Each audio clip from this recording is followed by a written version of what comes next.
আমন্ত্রণ দেশ বাংলায়, সঙ্গে আছে আমি আফরিন সুমনা। শুরুতেই সংবাদ শিরোনাম। সুনামগঞ্জের পাইলগাঁওয়ে নদীর চরাঞ্চলে মরিচ চাষ করে দারুণ সফলতা পেয়েছেন কৃষকরা। বাম্পার ফলন সহ এবার বাজারও ভালো। এবং সুন্দরবনে নিরাপত্তা টহলের পুরাতন নৌযানগুলো দীর্ঘকাল ধরে পড়ে আছে পরিত্যক্ত অবস্থায়। পরিবেশ সুরক্ষার নদী থেকে অপসারণের দাবি।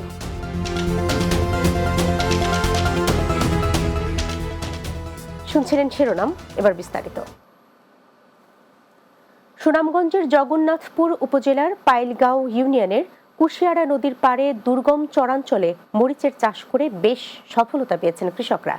পলিমাটিতে তুলনামূলক স্বল্প খরচ ও কম পরিশ্রমে কাঁচা মরিচের বাম্পার ফলন ও ভালো দাম পেয়ে হাসি ফুটেছে চাষিদের মুখে। জগন্নাথপুর উপজেলা প্রতিনিধি গোবিন্দ দেবের প্রতিবেদন, জানাচ্ছেন অর্ণব নাসির। সুনামগঞ্জের জগন্নাথপুর উপজেলার কুশিয়ারা নদীর তীরবর্তী পাইলগাঁও এলাকায় বন্যার পানি নেমে যাওয়ার সঙ্গে সঙ্গে ধুধু বালুচরের বিস্তীর্ণ এলাকায় মরিচের চাষ শুরু করেন অনেক কৃষক। নদীর চরে উৎপাদিত মরিচ আকারে পরিপুষ্ট ও রং ভালো হওয়ায় এর চাহিদাও ব্যাপক। পলিমাটির উর্বরতা থাকায় কম খরচে মরিচ চাষে ফলন ভালো হয় খুশি কৃষকরা। বর্তমানে ক্ষেত থেকে মরিচ তোলায় ব্যস্ত তারা। আলহামদুলিল্লাহ ভালো হয়েছে, আমরা ৩-৪ লাখ টাকা লইয়া উঠতে পারি ক্ষেত থেকে। পাইলগাঁও চরে উৎপাদিত কাঁচা মরিচ বিভিন্ন এলাকা থেকে কিনতে আসছেন পাইকাররা। বর্তমান যে বাজারটা নরমাল বাজার। স্থানীয় কৃষি সম্প্রসারণ অধিদপ্তর জানায়, চলতি মৌসুমে পাইলগাঁও এলাকায় মরিচের চাষ ভালো হয়, উৎপাদন লক্ষ্যমাত্রা ছাড়িয়ে যাবে। মরিচ একটা অত্যন্ত উচ্চ মূল্যের ফসল আমরা বলবো। বাজারে এখন কমপক্ষে 40 থেকে 50 টাকা কেজি দরে মরিচ বিক্রি হচ্ছে। এবং মরিচের উৎপাদন বাড়ানোর জন্য আমরা চেষ্টা করতেছি কৃষকদেরকে মোটিভেট করার জন্য, কৃষকদেরকে অনুপ্রাণিত করার জন্য। আমরা বিভিন্ন সময় তাদের প্রশিক্ষণ দিয়ে থাকি, বিভিন্ন ধরনের প্রদর্শনী দিয়ে থাকি। Desk report, Bangla TV. জামালপুরের ইসলামপুরে চিনাডুলি ইউনিয়ন বিএনপির উদ্যোগে আলোচনা সভা ও ইফতার মাহফিল অনুষ্ঠিত হয়েছে। উপজেলার গুঠাইল বাজার কাঁচারি মাঠে আলোচনা সভা ও ইফতার মাহফিল অনুষ্ঠিত হয়। এতে প্রধান অতিথি ছিলেন বিএনপি চেয়ারপারসনের উপদেষ্টা ASM আব্দুল হালিম। উপজেলা বিএনপির সহসভাপতি হেলাল উদ্দিনের সভাপতিত্বে জেলা বিএনপির সহসভাপতি নবী নেওয়াজ খান লোহানী বিপুল সহ অন্যান্যরা উপস্থিত ছিলেন। পাবনায় 3 দিন ব্যাপী গ্রাম আদালত বিষয়ক প্রশিক্ষণ কর্মশালা অনুষ্ঠিত হয়েছে। পাবনা জেলা পরিষদের হল রুমে অনুষ্ঠিত প্রশিক্ষণে প্রধান অতিথি ছিলেন জেলা প্রশাসক মোহাম্মদ মফিজুল ইসলাম। সভায় উপস্থিত ছিলেন অতিরিক্ত জেলা প্রশাসক জাহাঙ্গীর আলম, গ্রাম আদালতের জেলা ম্যানেজার মুবকার আলম সহ গণ্যমান্য ব্যক্তিবর্গ। সভায় জানানো হয়, এই আদালতে 3 লাখ টাকার দেওয়ানি ও ফৌজদারি মামলার বিচার কাজ করতে পারবে।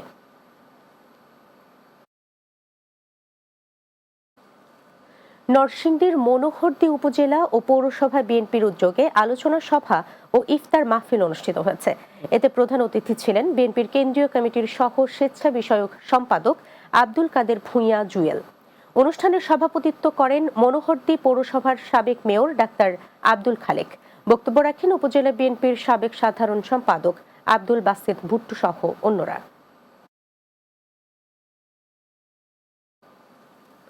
সুন্দরবন সুরক্ষা প্রকল্পের আওতায় মোংলা উপকূলীয় এলাকার বন সংলগ্ন নদীখালের নিরাপত্তায় টহল দিত MV বারানী বন বিহারিণী নামের উচ্চ ক্ষমতার জলযান। নৌযানগুলোর ত্রুটির কারণে বছরের পর বছর ধরে পরিত্যক্ত অবস্থায় পড়ে রয়েছে নদীর চরে। অকেজো জলযানগুলো অপসারণের দাবি পরিবেশবাদীদের। মোংলা প্রতিনিধি কামরুজ্জামান জসিমের পাঠানো প্রতিবেদন, বিস্তারিত জানাচ্ছেন সুরাইয়া সীমা। সুন্দরবনের চাঁদপাই রেঞ্জের জয়মণি লঞ্চঘাট, জিলাবাজার সংলগ্ন ও মোংলা নদীর ফুয়েল জেটির চরে এবং শরণখোলা রেঞ্জের বিভিন্ন ফরেস্ট ঘাটে এভাবেই পড়ে রয়েছে অসংখ্য পুরনো জলযান। দীর্ঘদিন লবণাক্ত পানিতে পড়ে থাকায় পুরোপুরি নষ্ট হয়ে গেছে এসব নৌযান। এসব পরিত্যক্ত নৌযানের কারণে পরিবেশের ভারসাম্য নষ্ট হচ্ছে। এজন্য বন বিভাগের উদাসীনতাকে দুষছেন স্থানীয়রা। এটা হচ্ছে কোটি টাকার সম্পদ, সরকারি জিনিস, এই জায়গায় কোনো গুরুত্ব দেওয়া নেই। সংস্কার না করে এই বোটগুলো উপরে বাজায় রাখার জন্য এই বোটগুলো নষ্ট হয়ে গেছে। ওই ধরে নিয়ে যায়, ওখানে পেলে তো ডাক দেয় না, তাদের যে একটা অকশনের যে একটা বাজেট আছে সেগুলোও দেয় না। বন বিভাগের প্রয়োজনে গত কয়েক বছরে অনেক নতুন নৌযান তৈরি করা হলেও পুরনো নৌযানগুলো সংস্কার বা নিলামে বিক্রি করে অপসারণের কোনো উদ্যোগ নেওয়া হয়নি। চাঁদপাই স্টেশন কর্মকর্তা জানালেন বিভিন্ন জটিলতা ও দীর্ঘসূত্রিতার কথা। বিভিন্ন আমাদের কমিটি গঠন হয়, কমিটি থেকে বিআইডব্লিউ থেকে এসে এগুলি পরিত্যক্ত ঘোষণা করার পরে তারপরে মন্ত্রণালয়ে যাইতে হয়, সেখান থেকে অনুমতিপত্র লাগে, তারপরে অকশন হয়।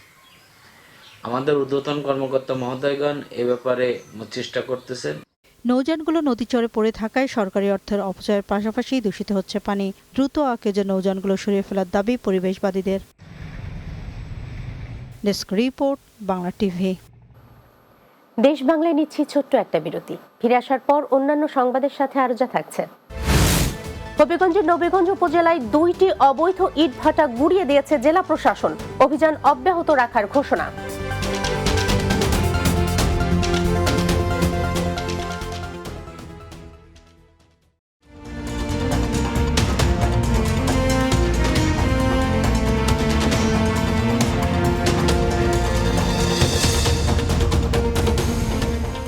বিরতির পর দেশ বাংলায় স্বাগত আরও একবার। হবিগঞ্জের নবীগঞ্জ উপজেলায় 2টি অবৈধ ইটভাটা গুড়িয়ে দিয়েছে জেলা প্রশাসন। এ সময় ইটভাটায় থাকা কাঁচা ইট ধ্বংস করা হয়। হবিগঞ্জ জেলা প্রশাসনের এক্সিকিউটিভ ম্যাজিস্ট্রেট রণজিৎ চন্দ্র দাসের নেতৃত্বে যৌথ বাহিনী অভিযান চালিয়ে নবীগঞ্জ উপজেলার গোল ব্রিক্স ও মাস্টার ব্রিক্স গুড়িয়ে দেয়।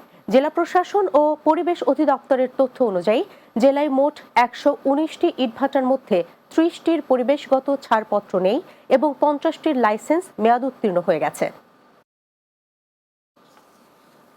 ব্রাহ্মণবাড়িয়ার আখাউড়া উপজেলার মোগড়া ইউনিয়ন পরিষদের প্রশাসক AH মামুন ভূঁইয়ার অপসারণের দাবিতে মানববন্ধন করেছে স্থানীয়রা। মোগড়া ইউনিয়নের সর্বস্তরের জনগণের ব্যানারে মোগড়া বাজারে ইউনিয়ন পরিষদ কার্যালয়ের সামনে এ মানববন্ধন করা হয়। এ সময় ইউনিয়ন পরিষদের প্রশাসক মামুন ভূঁইয়াকে দুর্নীতিবাজ আখ্যা দিয়ে তার অপসারণের দাবিতে বিক্ষোভ মিছিল করা হয়। এতে বক্তব্য রাখেন মোহাম্মদ সায়েব আলী, মোহাম্মদ বিল্লাল আহমেদ, শহীদ মিয়া, খুদেজা বেগম ও মহিউদ্দিন সহ অন্যরা। সুনামগঞ্জের জগন্নাথপুর উপজেলার আশারকান্দে ইউনিয়নে হরিপুর গ্রামে সেনাবাহিনীর নকল পোশাক, ব্যাজ, হাইয়েস গাড়ি, মাদকদ্রব্য, নগদ টাকা ও 2টি পাসপোর্ট সহ এক প্রতারককে আটক করেছে সেনাবাহিনী। জগন্নাথপুর থানার অফিসার ইনচার্জ মাহফুজ ইমতিয়াজ বলেন, বাসিদুল নামের ওই ব্যক্তির ভুয়া মেজর পরিচয় দিয়ে মানুষকে বিভিন্নভাবে ধোঁকা দিয়ে আসছিলেন। পরে সেনাবাহিনীকে খবর দিলে অভিযান চালিয়ে তাকে আটক করা হয়। আটককৃত বাসিদুলের বিরুদ্ধে মামলা রুজু হয়েছে। তাকে সুনামগঞ্জ আদালতে পাঠানো হয়েছে। ভোলা সদর উপজেলার ইলিশা ও চর সামাইয়া ইউনিয়নে যৌথ অভিযান পরিচালনা করে 3 দুষ্কৃতিকারীকে আটক করেছে কোস্টগার্ড দক্ষিণ জোন। এ সময় তাদের কাছ থেকে দেশীয় অস্ত্র, ইয়াবা ট্যাবলেট, গাঁজা ও একটি মোটরসাইকেল উদ্ধার করা হয়। কোস্টগার্ড সংবাদ সম্মেলনে জানায়, আইন শৃঙ্খলা রক্ষা এবং জনসাধারণের জানমালের নিরাপত্তার নিমিত্তে কোস্টগার্ডের এই অভিযান অব্যাহত থাকবে। গাজীপুর মহানগরীর কোনাবাড়িতে হোটেল হ্যাভেন ফ্রেশে পুলিশের অভিযানে 8 নারী সহ 9 জনকে আটক করা হয়েছে। বিষয়টি নিশ্চিত করেছেন গাজীপুর মেট্রোপলিটন কোনাবাড়ি থানার অফিসার ইনচার্জ মোহাম্মদ নজরুল ইসলাম। অভিযানের পরে বিক্ষুব্ধ জনতা হোটেল হ্যাভেন ফ্রেশে ব্যাপক ভাঙচুর ও আসবাবপত্রে আগুন ধরিয়ে দেয়। পরে প্রশাসনের হস্তক্ষেপে পরিবেশ স্বাভাবিক হয়। টাঙ্গাইলের মির্জাপুরে মহানবী সাল্লাল্লাহু আলাইহি ওয়াসাল্লামকে নিয়ে কটূক্তি করে ফেসবুকে পোস্ট দেয় এক যুবককে গ্রেপ্তার করেছে পুলিশ। উপজেলার মীর দেওহাটা এলাকা থেকে তাকে গ্রেপ্তার করা হয়। মির্জাপুর থানার ওসি মোশাররফ হোসেন বলেন, কটূক্তিকারী নবী নূর ইসলামকে আদালতের মাধ্যমে টাঙ্গাইল জেল হাজতে পাঠানো হয়েছে।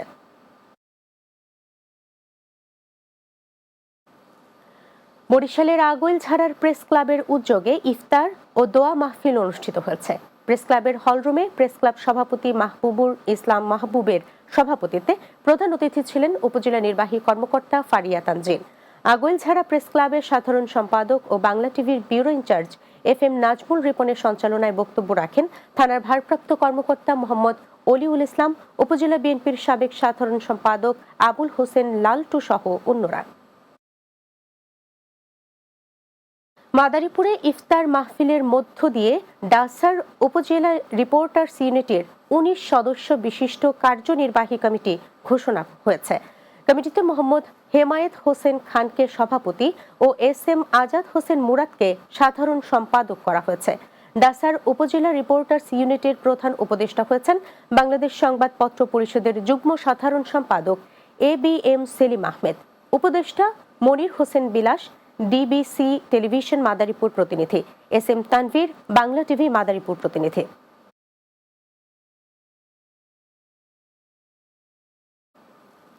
শেষ করছি দেশ বাংলা, যাবার আগে শিরোনামগুলো জানিয়ে দিচ্ছি আরো একবার। সুনামগঞ্জের পাইলগাঁওয়ে নদীর চরাঞ্চলে মরিচ চাষ করে দারুণ সফলতা পেয়েছেন কৃষকরা। বাম্পার ফলন সহ এবার বাজারও ভালো।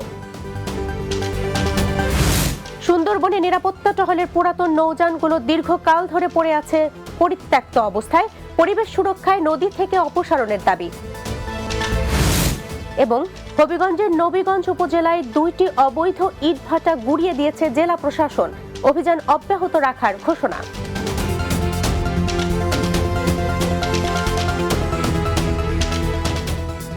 এই ছিল দেশ বাংলায়। আমাদের পরবর্তী সংবাদ বিকেল 4টা 30 মিনিটে দিনের বাংলা দেখার আমন্ত্রণ রইল। এতক্ষণ সঙ্গে থাকার জন্য ধন্যবাদ সবাইকে।